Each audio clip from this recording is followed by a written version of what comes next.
celebration of liberation. But the larger truth is it's a celebration of a liberation that never really came.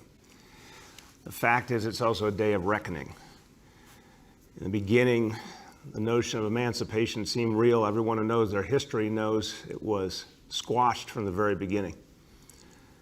And African American people in this country had to fight, even when in theory the law was on their side, the reality was not. And that is one of the many reasons why Juneteenth needs to be remembered and felt, celebrated, but reflected upon too. 400 years of American history tell us one simple thing. Many, many stories, but one simple truth. For 400 years, one group of Americans has been treated profoundly unequally. One group of Americans has been, in so many ways, unwelcome, even though they built this country as much or more than so many others. And this reality happens in many ways. In the most overt and horrifying ways, like slavery, segregation openly, white fountains and black fountains, all the things we grew up seeing and were horrified by, but then it continues in ways that are extraordinarily painful, sometimes subtle, sometimes unspoken, whether it's in our criminal justice system or in all the symbols that pervade our society. So, our city has long prided itself in being a beacon, and in many ways we are to the world. Our city has a lot to be proud of in terms of being a place where everyone could come together and do something different, but our city also has a very painful history. Slavery was alive and well in New York City for a long time. New York City gained much of its prominence and wealth from slavery. Redlining, discrimination of every form existed here in liberal, progressive New York City for generations. In too many ways, discrimination is alive and well today. Structural racism pervades this city in ways that are still not acknowledged and recognized, and we have to change that. And it's going to be a very difficult, challenging process, but we can do it because this city has proven itself capable of taking on immense challenges before. Now, the fact is that there's been an incessant effort over centuries of this country's history and this city's history to sweep under the rug these truths. And this is why Juneteenth is so important, because it is a day for truth-telling. It is a day for examination and shining a light. And it's a holiday that, in fact, millions and millions of Americans don't even know exists. But now, as it comes to the fore, it is perfect as a moment for change, for transformation.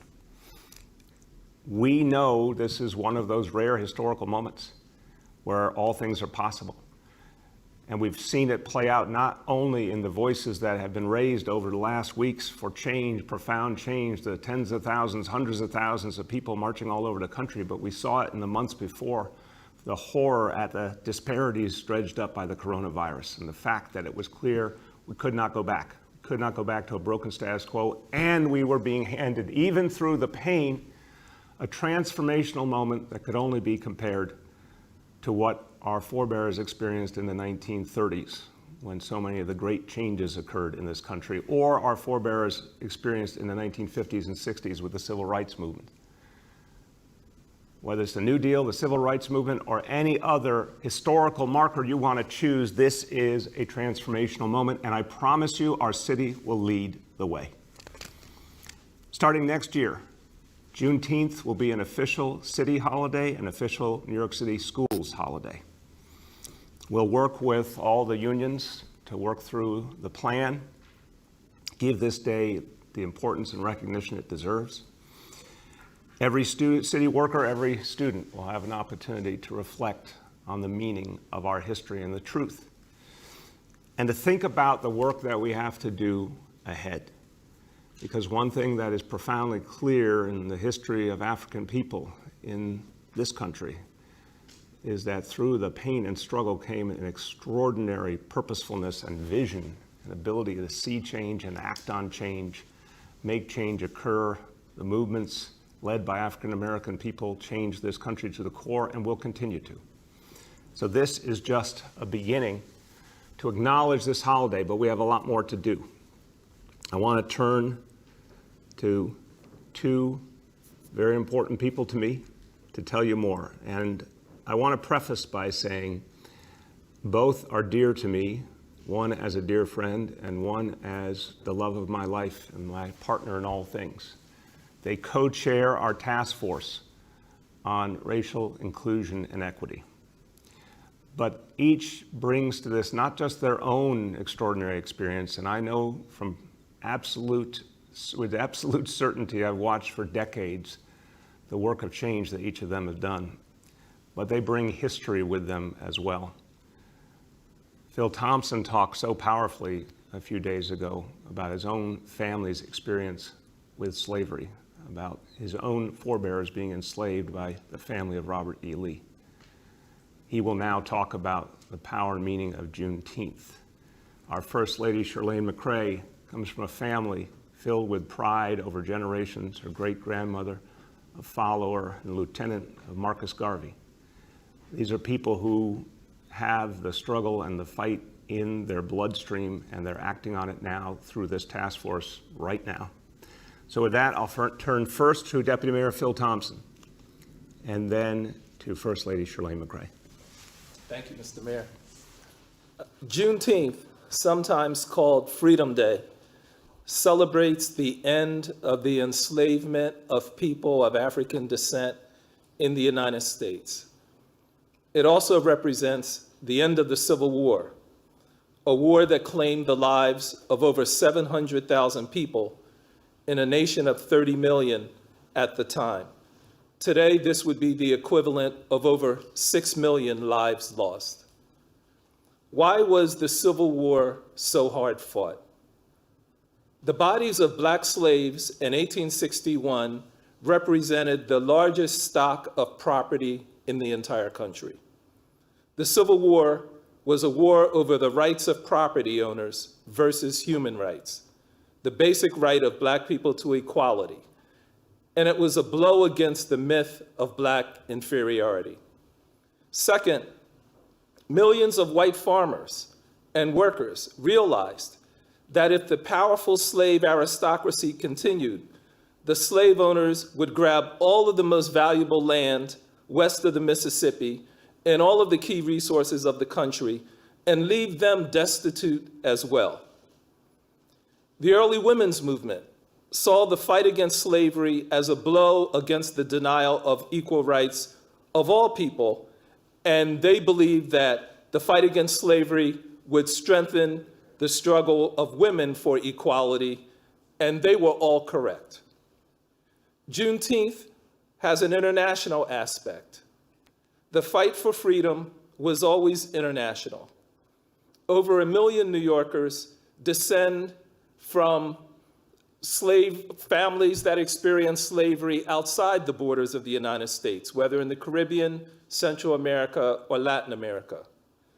The long Haitian Revolution against slavery that ended in 1804 inspired and directly supported anti-slavery activists in the United States.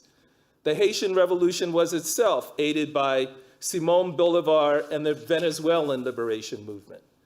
The Irish liberation movement and British anti-slavery movements contributed heavily to the war against slavery in the United States.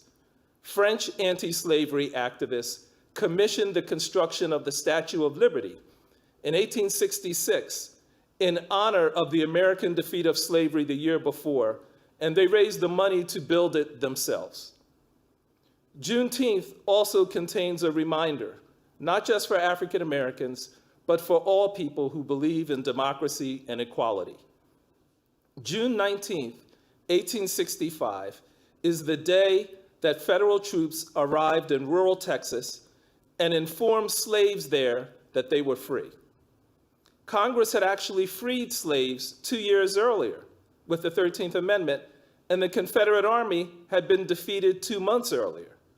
But this information had been hidden from Black people in rural Texas. The reminder is that freedom and democracy doesn't live on a piece of paper. Democratic rights have to be understood and acted upon by the people, or else they will not exist.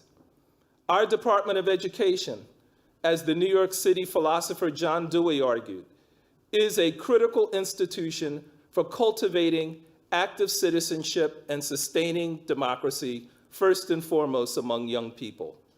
Our Department of Education is using Juneteenth today to impart important lessons from the Black struggle for freedom to all of our young people. Today, teachers citywide have lesson plans focused on Juneteenth and its meaning today. Perhaps the anti-slavery leader Frederick Douglass summarized it best. Without struggle, there is no progress, and power concedes nothing without demand. Thank you. Thank you, Deputy Mayor. Now, with a very important announcement. Thank you for the great work of the task force in preparing for this. Our First Lady, Chirlane McCray. Today, we proudly announce the formation of a Racial Justice and Reconciliation Commission to establish a definitive historical record of racial discrimination in New York City. This commission is designed to provide New Yorkers a platform to voice their experiences. It will also promote social learning, collective introspection, and other measures to tear down the barriers to true equality. The Commission will identify policy areas where discrimination exists, including employment, housing, criminal justice, environment, education, and health. New York City is the first major United States city or state to undergo a comprehensive truth and reconciliation process. A few words in Spanish. Este comité fue diseñado para ofrecer a los neoyorqueños una plataforma para expresar sus experiencias. El comité identificará áreas de políticas donde existe discriminación, incluyendo asuntos de vivienda, justicia penal, justicia ambiental, educación y mucho más. It is fitting that we announce the Commission on the holiday of Juneteenth, first celebrated in Texas on June 19, 1865. The Civil War had ended. Enslaved people in Texas were legally free, but that truth, as Deputy Mayor Thompson said, was deliberately withheld by the enslavers, allowing them to maintain the labor force on the plantations. In this moment of reckoning, in 2020, protesters are chanting, "Black Lives Matter," from coast to coast, demanding that this country live up to its ideals. The Commission will work to explode the false narratives we have lived with for far too long and make plain the truth that even in 2020, to be a person of color means to live a parallel existence with white New Yorkers. That reality needs to be understood beyond communities of color. That truth must inform the curricula in our schools, our history books, the memorials we honor, and even how we perceive one another. The Racial Justice and Reconciliation Commission will collect the information and stories we need to educate and inform, to spur a deeper understanding of the frustrations, anger, and guilt produced when we talk about race. The Commission will examine how the disease of racism has infected all facets of our lives. In New York City, from the disruption of families to the seizure of land and other hard-earned assets. From the parade of humiliations that declare we are worthless human beings to the systems that thwart the ability to accumulate wealth, racism has shaped our everyday practices and policies and is reflected in our behaviors and our norms. Terms like institutional and structural racism do not do justice to their toll and suffering and the incredible waste of human potential. It does not get at the devastation of being passed over for jobs, rejected for bank loans, intelligence questioned or denied by teachers, qualifications challenged. It does not get at the insult of being followed in stores or the agony of imagining your son dead or injured when he is simply out late with a friend. Why have Black and brown communities been disproportionately decimated by COVID-19? Why are our underpaid and dying essential workers mostly people of color? Why do Black and brown New Yorkers have less education, less wealth, and poorer health overall than white New Yorkers? How have immigration policies been designed to pit ethnic minorities against each other with stereotypes placed upon Asian Americans such as the model minority? The work begins by admitting that too often we claim and perpetuate a story that is incomplete or simply not true. The house my family and I have the privilege of living in, Gracie Mansion, was built in 1799 by people who were enslaved and indentured servants, a fact that is not detailed in any of the official books about the residents that I have read. Although Gracie held membership in New York's Manumission Society, whose mission was to end slavery, I found out only yesterday that Archibald Gracie held in bondage 3 Americans named Sarah, Abram, and Charles Short. As a trade merchant between Great Britain and the new American Republic, Gracie's name lives on as a success story. His wealth and prominence relied on the export of goods like cotton, tobacco, and indigo, all produced through the labor of people who were enslaved. The lives and the voices of Sarah, Abram, and Charles have been lost to history. The festering wounds of history have not healed. Blood continues to spill on our streets. Trauma is passed down from generation to generation. The protests continue. As New Yorkers and as Americans, we live with a plague of half-truths that tangle and restrain all of us. As Fannie Lou Hamer said, none of us are free until all of us are free.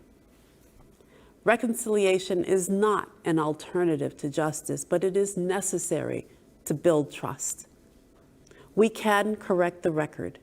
We can clean our wounds. We can begin anew when the truth is told. And that is possible now more than ever in this world of instant connection and interconnectedness. I believe that our dreams are more powerful than the pain and the facts that have come before us. And hope is the ability to see light despite the pain. So let us move forward. Thank you. Thank you so much. It was very beautiful and very powerful. Shirlane and I were talking over the last couple of days about why such a commission is needed, why this approach has helped bring out truths and lead to action around the world. And she offered one immediate example that really struck me.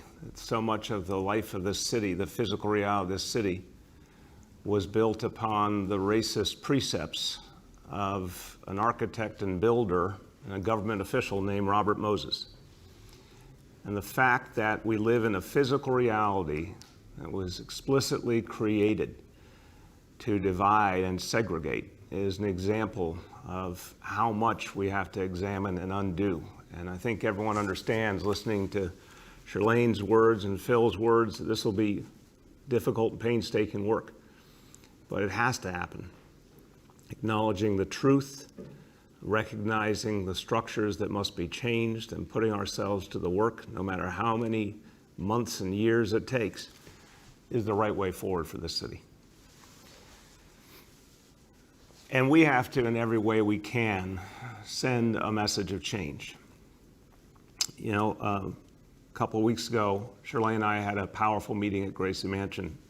And again, made more powerful by the facts that Shirlane just acknowledged about its history. We sat with activists, leaders of the Black Lives Matter movement, families who had lost loved ones to police violence. And one of the things that they said would help immediately to move this city forward was to acknowledge the power of the phrase Black Lives Matter and make it a part of the life of this city. So we announced that we would start to, in streets all over the city, create murals that would send this message loud and clear that this was the view of New York City. And the images you see there from Bed-Stuy Sunday, I was so honored to go and see the artists, the community members, all together creating something new right there in the middle of Bed-Stuy that sends a message to New York City and the whole world. I want to thank and acknowledge Councilmember Robert Cornegy, who helped to lead the way in creating this powerful mural. Being there was really, really moving. It felt like a moment where change was being declared and strengthened and energized, and we have more to do. So we will now proceed to paint murals at locations around the 5 boroughs: Center Street in Manhattan, Richmond Terrace in Staten Island, Girolamo Street in Brooklyn, 153rd Street in Queens, and Morris Avenue in the Bronx. They will all be completed over the next 3 weeks. And I ask all New Yorkers to recognize the power of this moment. That the city of New York is saying loudly, clearly, consistently, Black Lives Matter. And we will back up that belief with action after action after action. Bring it to life in more and more ways in this city. So as Charlene said, so much of the recognition that we are talking about today, so much of what we want to grapple with was made even clearer by the tragedy of the coronavirus, by the shocking, overt disparities, by the pain caused by this disease. We will never forget how discriminatory this disease has been and continues to be. We're going to act every day to address that disparity. But one thing that everyone has a common interest in is defeating this disease once and for all, so we can get on with the work of transformation and change. So I'll conclude today with what we do every day. And I'm happy to say again today, because of all the work that you all have done, every single New Yorker, acting as one family, one team, that today we have good news again. Indicator 1, the daily number of people admitted to hospitals for suspected COVID-19, the threshold is 200, and today it is 60 patients. Indicator 2, the daily number of people in health and hospitals ICUs, the threshold is 375 patients, and today there are 315. And the most important indicator, number 3, percentage of people tested positive citywide for COVID-19, the threshold is 15%, and once again today, only 2% tested positive. And again, a reminder, everyone, please, for the good of all of us, go get tested. It is easy, it is fast, it is free, and it will help us move forward as a city. A few words in Spanish. Por generaciones, nuestra nación ha sufrido con el dolor de la injusticia y el racismo sistemático. Este es el momento para crear algo mejor, y la ciudad de Nueva York será líder en el camino hacia ese cambio. No vamos a parar hasta que esta ciudad sea un lugar de igualdad y justicia para todos. With that, we'll turn to our colleagues in the media, and please let me know the name and outlet of each journalist. We'll now begin our Q&A. As a reminder, we're also joined by First Lady Charlene McCray and Deputy Mayor Phil Thompson. The first question today goes to Juliet from 1010 Wins. Oh, hi, good morning, Mr. Mayor and everyone on the panel. How are you all? Good, Juliet, how are you? I'm fine, thank you. Yesterday, the City Council or some members are called for the removal of the Jefferson statue from the council chamber. What are your thoughts on that? Commission now perhaps looking at that as well? Exactly right, Juliet. This is exactly the kind of thing that this new commission needs to examine. We got to look at all of our history. To say the least, that's a huge undertaking, and it will happen in stages. But I think it is a time to evaluate the entire look and feel of this city. And a commission that's focused on justice and reconciliation can really think about a bigger approach to address our history in a constructive way. And I'm going to charge them with that task. Did you have a follow-up, Juliet? Yes, actually, I do have another question relating to reopening of the city. Yes. What are your plans for getting city workers back to work? Is there a process underway to review social distance procedures at offices or locations in the field? And when do you think that's going to happen? Yeah, work has been going on now for quite a while. Deputy Mayor for Operations Laura Anglin and others have been spearheading that effort. Look, Juliet, there's still a number of city workers who will be able to continue doing their work remotely for the time being, but there's others who now will be able to come back. We're putting in place a lot of the same precautions you're going to see in any and all offices and institutions, social distancing, markers, checks to make sure that people are healthy before they come to work. Lots of specifics around cleanliness standards. All that is being put together. You will see more people coming back to work in phase 2. Those instructions are going to be sent out. But again, for the foreseeable future, you'll also see a number of city workers continue to work remotely, obviously including our educators. The next is Yoav from the city. Hi, everyone. Mr. Mayor, I wanted to ask, yesterday you were asked about the council's chokehold bill, which you said you were going to sign. But I don't believe you were asked that, one of your concerns was that it didn't contain an exception for where the officer's life might be in danger. As far as I understand, that provision was not included in the bill. And so given that, I'm wondering why you changed your mind and chose to support it anyway. Yeah, Yoav, I think looking back, I now see that honestly, the information I had at the time, I don't think was the whole truth. And there's a good time to reflect for all of us on what we got right, what we got wrong, what we understood, what we didn't understand. I now believe, based on consultation with some additional lawyers, that there are those protections embodied in state law, and that the chokehold bill the City Council has crafted will achieve the goal of making sure there are never chokeholds used against the people in New York City.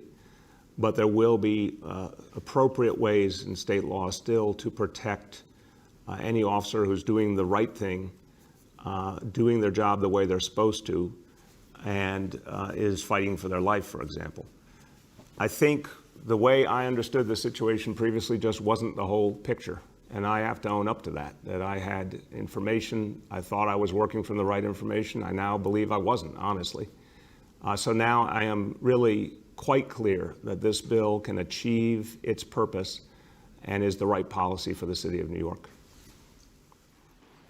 Okay, thank you. And I apologize because I missed Juliet's second question, although I heard remote learning, the term. I hopefully I'm not repeating her question. But I wanted to just ask if there's been any progress as far as determining what's going to happen with special education over the summer as far as in-person versus remote learning. Yeah, thank you, Yoav. That's a very important question, again, for special ed parents who have so many challenges they deal with every day, and I think very nobly. I understand that they really want to see in-person learning again. We are trying to figure out right now if there's a way to do that. We're not ready yet. That's the first thing I want to say to you. The Department of Education is examining all options right this moment. And it's going to be interactive, obviously, with what we see happening with the disease if we continue to make progress. Today, we do not have a new approach ready, but it's something I've asked the Chancellor to examine and come back quickly with an answer. If there are additional things we can do to help special ed parents, I'd like us to decide that quickly and get to work on it quickly. The next is Mark Morales from CNN. Hey, good morning, everybody. How you doing today? Hey, Mark, how you doing? Good, good. I had a couple of questions, but I wanted to ask them one at a time if I could. Sure. Um, the first is about the anti-crime team. I know a lot's been made of that in recent days, but a lot of folks that I've talked to have said that that's one of the most proactive groups within the department, and the loss of them could could could cause a well, not that it would cause, but the loss of them could result in a lot more violence happening outside. A lot more guns off the street wouldn't be taken. A lot more of the proactive stuff wouldn't happen. So I know that you've mentioned some measures that are going to be taken in its place, but can you be a little bit more specific as to what's going to be done proactively by officers that would have been done by the anti-crime team that will now be done by other groups? Yeah, I'll say it broadly. Obviously, Commissioner Shea can give you a much more detailed answer. But look, as he and I discussed it in recent days, it is so consistent with everything that I have heard him say going back to 2014 and everything that the ComStat approach has taught us. It is about brain power. It is about planning and strategy. It's about use of technology. There's so many ways to go at crime, and particularly very organized crime, gang structures and other approaches, that is not just about the work that was historically done on the street by that unit. And that unit, as much as I believe a lot of members of that unit were really trying to do something very, very important and very bravely, there was a real problem in many cases at the community level that it added to tensions with community members who had nothing to do with crime. It's not the same by any stretch as stop and frisk, but I think there is some resonance with the point that a strategy that had its roots in the notion of addressing crime turned into, in some ways, something that was really counterproductive. And Commissioner Shea believes, and I believe, that the only way you make the city safe is by creating a very different relationship between police and community. We're talking about the justice that has to be different and new in the relationship between police and community, but also if we're going to stop crime, we have to change that relationship deeply. Mark, I think the simple answer is these police officers will continue to fight crime. They'll use some different approaches and tools, but the commissioner believes, and I believe, that with those new approaches, they will be able to fight crime just as effectively, if not more effectively, and with more cooperation and partnership from the public. You have a follow-up? Yeah, excuse me. About shootings, I know that shootings are or have been trending upward. What about specifically about stopping those shootings and bringing them down to numbers that we've seen in the recent past? Yeah, the shooting issue is very real, and it worries me deeply, Mark. I've been watching the trend line over recent weeks. It's not good. I know Commissioner Shea, Chief Monahan, everyone is working on new strategies to address it. I think the restart of our entire criminal justice system will help everyone if courts begin again and we go back to having appropriate prosecutions of gun violence. So that, I do think, will organically change the situation. There's no question NYPD will employ constantly changing strategies to address it as they have in past years, and I have great confidence they'll find a way. And we're going to put more and more resources into the Cure Violence movement and the crisis management system, which has proven to be extraordinarily effective in stopping gun violence before it happens and mediating conflicts. So we made a major investment a few days back into the crisis management system. We'll be doing a lot more of that going forward because I really think this is one of the most elemental ways we stop gun violence. The next is Henry from Bloomberg. Hello, Mr. Mayor. How are you doing today? I'm good, Henry. How are you? I'm good. I wanted to get back to this issue of Jefferson's statue. There's also a statue of George Washington in City Hall. First Lady mentioned Mr. Gracie being a slaveholder. Are we going to get rid of the statue of George Washington in City Hall? Is that going to become an issue? Is there a question of whether we should change the name of Gracie Mansion? How far does this go? Henry, it's such a good question. I'll start, and then if Charlene or Phil want to add, they can jump in. Look, so I do think it's important to frame this. Forgive me for being an amateur historian here, but Henry, I think it's important to frame this in the context of a revolutionary nation. The people who we have seen as heroes create a revolution against a colonial power. And when they achieved that revolution, I assure you they changed many names, many symbols, because they threw off the yoke of tyranny and they started us on the pathway to where we are today. Because everyone involved was a human being, you're not going to be shocked to find out that many of them had profound contradictions. And I don't know how anyone can fight against a colonial power for freedom and own a slave at the same time. But I think the point is that in many nations and many societies, people have had to re-examine their history and their symbols. And I think it's the right time for us to do it now. I don't have a foregone conclusion for you, Henry, as to what names will be kept, what names will be changed, when there will be context given to a name. But I think this commission is the right way to do it, because for the first time, I mean, think about this. This is the first time any city or state in America will actually examine our truth. By having a Racial Justice and Reconciliation Commission, we are saying officially we want the truth to come out in the open, and then we want to work structurally to address the falsehoods and the pain and the injustice. We know from other parts of the world that that led to transformation. It's time for that to happen in America, and let America's greatest city lead the way. Either one of you want to add? I would just say that I think this is a great topic for a conversation amongst people in the city on how best to represent our collective history.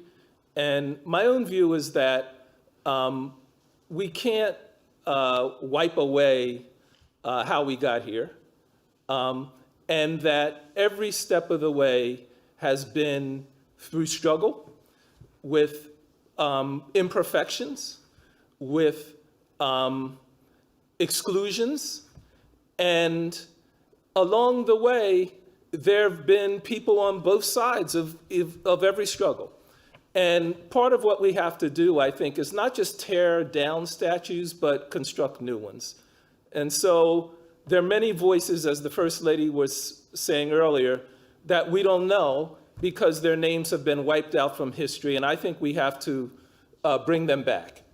Kosciuszko, we have a bridge named after Kosciuszko. Kosciuszko came from Poland, not only fought for the American Revolution against the British, but also stood up and fought to end slavery. People need to know that about Kosciuszko. We need to have a statue for Kosciuszko.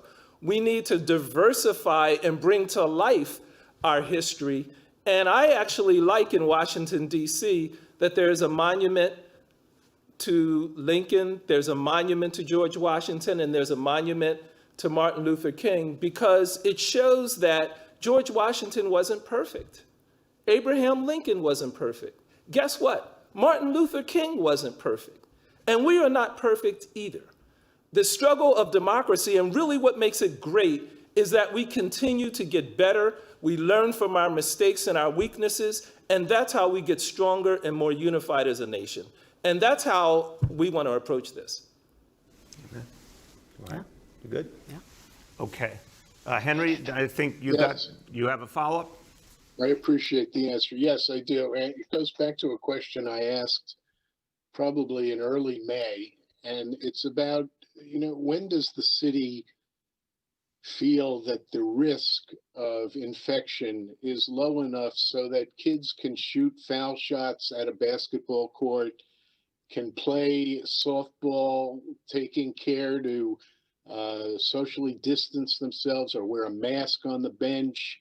There are so many ways in which people can accommodate themselves to the risk of infection while still engaging in team sports outdoors. I mean, isn't it a time to kind of reevaluate what the risks are of infection and conduct ourselves accordingly? It's a great question, Henry. So I will only give you personal perspective to frame what I hope is a pretty consistent universal answer. So Charlene was involved in team sports when she was young. I was involved in every conceivable sport, never on any particularly high level. Our kids did organized team sports, baseball, softball, basketball, tennis, you name it. I believe the way to act on this, and it gets back to your question, the when. The first step, Monday, the playgrounds with the playground equipment for younger kids, I feel we're ready. We're going to watch in the next days, going into next week, to see if the indicators start to move in any direction. We'll see the effects of phase one, and that's really the big litmus test. Did phase one, when hundreds of thousands of people came back into circulation, you've seen how much more traffic there is, how much more people on the subways, et cetera. Did phase one have a major impact? We'll know that going into next week, and that's going to tell us a lot. If we continue to make progress as we get into phase two, then there'll be a day when we're ready to act on team sports activity. To me, it's all one big continuum. I actually don't see much difference, and this again is my experience as a parent. I think if you let a lot of kids, or bluntly a lot of adults, get together for sports, they are going to inherently start to get close together. I just don't believe you can properly create social distancing. I think it is much better to have a standard that when we believe people actually can be in closer proximity, that's the time to act on all sports facilities together. Now, that said, that does not mean give up on social distancing, to give up on face coverings. It doesn't mean that at all. It means I take a very realistic position, Henry, that it is idealistic to say, oh, you could, I love baseball. Baseball is my favorite sport, that you could have social distancing in baseball. Yeah, you could, but I can also tell you all the ways it would break down really, really quickly, especially with kids. So my view is, let's get into phase two. Let's see how it's working. Let's see what we learned from phase one. And at the right time, then we can make a decision about all sports facilities in common. The next is Erin from Politico. Good morning, Mr. Mayor. Question about the reopening. We don't have any public health people on today, do we? No, we don't. But tell us your question. If I can answer it, I will. Yeah, I'll ask you and maybe I'll repeat it for them next week. I'm just wondering what your advice and your guidance is as we go into phase two. We know, what's going to be legal at this point. You can eat outdoors. You can have gatherings up to 10 people. But, for people who are concerned about staying safe, is it safe at this point to get together with a few of your friends and go out and eat at an outdoor restaurant? Is that something you would advise people to do? Or is it better to only be with your household members or still stay home as much as possible? What's the best practice as opposed to what is legally permissible? Thank you, Erin. I think there's two immediate answers I would offer. The first is, this is a very personal decision that people need to make. And I'd say to anyone who feels cautious or uncomfortable, listen to that. And less is more, right? I mean, we are going through stages. We're feeling our way. I don't want to use the analogy of a minefield, but it might be an apt one. We are trying to find our way. We're trying to find a path that is stable and secure and that does not allow this disease to reassert. Look, we all saw, we talked about yesterday, the news from Beijing, which is obviously very troubling.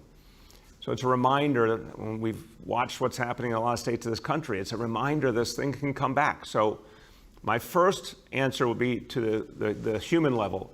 If you're not comfortable, don't do anything you're not comfortable with. And if you think you're being asked to do something that is inappropriate in a workplace, for example, we need to hear about it right away. One of the things I want to emphasize is more and more workers come back.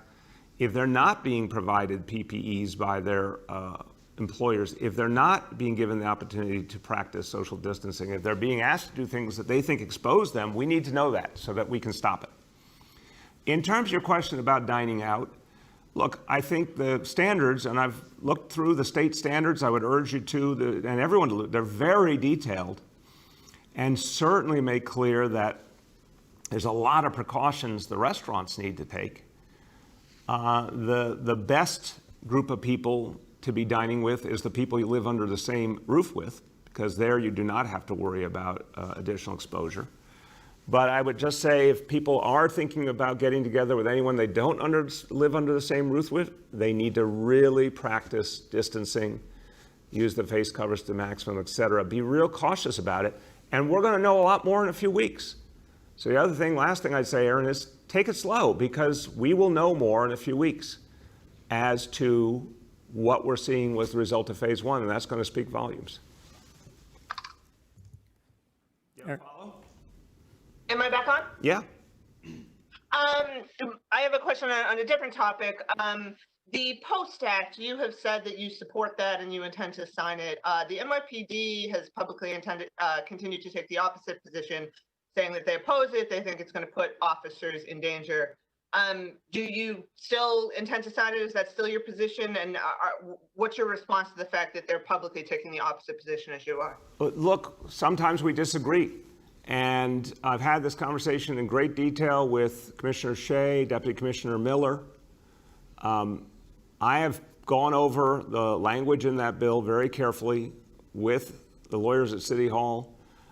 We are absolutely convinced that the legislation leaves room for protecting the lives of our officers, which is absolutely sacred, for ensuring we can fight terrorism, for ensuring that we can fight gang violence. It's crucial to understand that the disclosure the bill calls for, I think, is the right kind of broad disclosure of what kind of equipment is available and what kind of checks and balances exist, what kind of controls to make sure that personal liberty is not invaded, et cetera. But at the same time, I think it is clear in the legislation, it's certainly clear in state and federal law, and Aaron, I want to hammer this point. This act does not exist in isolation. This is one of the things I've said very clearly to the commissioner. This act exists in the context of state and federal law that clearly protects that which must be kept confidential in the name of saving lives, particularly from terrorism, and clearly respects the fact that anyone involved in public service, their life must be protected too. So I believe the intention of the law is right. We need absolutely to have transparency. It's how we build trust. It's how we make sure that every security force, from the military on down, the CIA on down, is doing what they're supposed to be doing. The public needs to know. But there are checks and balances that are needed to protect our officers and protect safety and security for everyone. I believe between what's in the legislation and what's in state and federal law that we have that balance, and I will sign the legislation. The next is Matt Shays from Newsday. Hey, good morning, Mr. Mayor. Morning. How you doing? I'm wondering what you thought when you saw plywood going up and now coming down, and is the city helping businesses remove plywood? Matt, that's something each business does on their own. Okay, and secondly, what concrete steps will we put in place, if any, in the next, say, month to reduce the number of cyclist deaths? And this isn't a question asking for a recitation of existing programs or panels that are going to propose something later. It's what you're doing over the next month. Matt, we are going to deepen always, because that's the nature of Vision Zero. So I'll answer the way I believe is the truth. Vision Zero continues to grow all the time. The formula is straightforward. As we can, especially as more and more work is coming back, continue the work on the physical reality of the streets. More enforcement, which I think is crucial, more of the cameras coming into play. That's what works, and that's what we'll do. The next is Julia from The Post. And I'm sorry, we have time for two more today. Hey, good morning, Mr. Mayor. On the Juneteenth holiday, is that something that you can do on your own in an executive order? And if so, why not, instate it this week to mark, what you said was a historical and transformational moment in our history? I'm sorry, Julia, I didn't understand. The first part I heard, can you do it by executive order? What was that follow through on that? if you could, why not do it this week to mark, what you've said is a historic and transformational moment in our history? Okay, to the first question, yes, I can do it by executive order, and I'll be doing that later on today. The second question, because this involves a huge workforce and something like this has to be done through labor negotiation. So we'll start that right away, and obviously it's a lot of work to get ready for something like this, and we'll implement it for next year. You have a follow-up? Yeah, I do. Thank you very much. The follow-up is, there's another area of apparent daylight between you and your police commissioner, and that's on NYPD and schools. Commissioner Shea told the Associated Press that he would consider taking cops out of schools. You had said that you thought they should stay. Can you explain that difference? Yeah, sure. I've talked to the commissioner about it, Julia. He understands, and to his great credit, that in a democracy, the decisions are made by the civilians. And the fact is, there's a conversation going on right now. And I appreciate that there are some who think school safety should be taken out of NYPD. I don't think they're right. I'm going to have that conversation with everyone. I'm open. I'm not dogmatic. But I do believe in my heart, parents are very worried about the safety of their kids, profoundly concerned about the safety of their kids. I went to more town hall meetings than I can count, Julia, where parents were raising the fact that they wanted more to be done for safety for their children, not less. They're worried about school shootings. They're worried about weapons in schools. These are longstanding problems in this city. So I want this whole conversation to start from the grassroots up. What do the parents of New York City want and need here? And how do we do things in a way that's all about reform and transformation? It's a conversation we're absolutely going to have with the City Council, but I'll tell you, my first impulse is that school safety actually has consistently made our schools safer. They've taken a lot of weapons out of our schools. They've reduced crime and violence steadily over the years. But school safety needs to evolve rapidly towards the directions that this administration has put in place: restorative justice, social emotional learning, neighborhood policing. All of that needs to be brought in more deeply into school safety. So I think that's the best way forward. I think the commissioner is respecting the fact that this is ultimately a decision that will be made at City Hall. But I believe we've got to remember the first question is the safety of our kids and everyone who works in our schools, our educators and all the school staff. And the record of school safety and achieving that has been really pretty extraordinary in recent years. Last question for today goes to Reuven from Hamadia. Good morning, Mr. Mayor. In discussing police budget cuts with New Yorkers, what I've been hearing is that people would love cutting the traffic enforcement agents whose main job is giving parking tickets. And by the way, they'd also love getting rid of alternate side, as well as the undercover officers whose sole job seems to be giving moving violations. Might those be included in your police funding cuts? So wait, I heard your voice was a little low there, Reuben. I heard traffic enforcement. Sorry. Just say it again. They wanted to get rid of the traffic enforcement agents.